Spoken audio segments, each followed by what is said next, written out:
Study motivation YouTube চ্যানেলে তোমাদের সকলকে স্বাগত।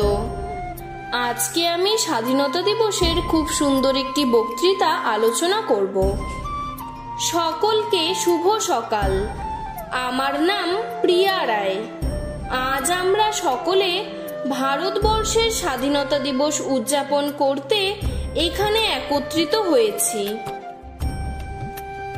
আমাকে এখানে সকলের সামনে কিছু বলার সুযোগ করে দেওয়ার জন্য সকলকে অসংখ্য ধন্যবাদ। বক্তব্যের শুরুতেই আমি সম্মানিত অতিথিবৃন্দ, শিক্ষক শিক্ষিকা, আমার প্রিয় সহপাঠীবৃন্দ সকলকে জানাই স্বাধীনতা দিবসের আন্তরিক শুভেচ্ছা এবং অভিনন্দন। আমাদের দেশ ভারতবর্ষ। আমরা আজ এই দেশের স্বাধীন নাগরিক। তবে এই স্বাধীনতা অর্জন করতে বহুবীর শহীদদের জীবন বিসর্জন দিতে হয়েছিল। তাদের মধ্যে যাদের কথা না বললেই চলে না, তারা হলেন নেতাজি সুভাষচন্দ্র বোস, মহাত্মা গান্ধী, ভগৎ সিং, বিনয় বাদল দীনেশ, ক্ষুদিরাম বসু, সৈয়দ আহমেদ খান প্রমুখ।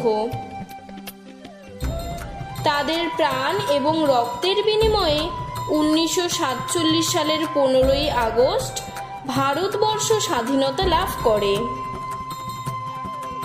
তাই এই শুভ দিনে তাদের সকলকে জানাই আমার শতকোটি প্রণাম। এই শুভ দিনে দেশের রাষ্ট্রপতি দিল্লির রাজপথ ও প্রধানমন্ত্রী লালকেল্লায় জাতীয় পতাকা উত্তোলন করেন এবং জাতির উদ্দেশ্যে ভাষণ দেন।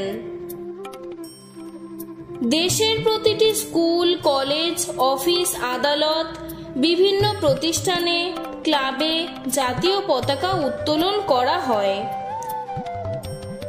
স্বাধীনতা দিবস উপলক্ষে বিভিন্ন জায়গায় নাচ, গান, আবৃত্তি, নাটক প্রভৃতি সাংস্কৃতিক অনুষ্ঠানের আয়োজন করা হয়।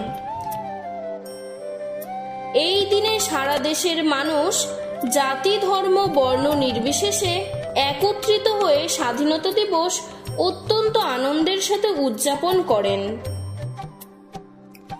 এই দিনটি আমাদের ঐক্য এবং ভ্রাতৃত্বের শক্তি শেখায়। তাই এই শুভ দিনে আসুন আমরা প্রতিজ্ঞা করি যে আমরা আমাদের দেশকে চিরকাল রক্ষা করব এবং দেশে শান্তি শৃঙ্খলা বজায় রাখব। ধন্যবাদ। জয় হিন্দ, জয় ভারত।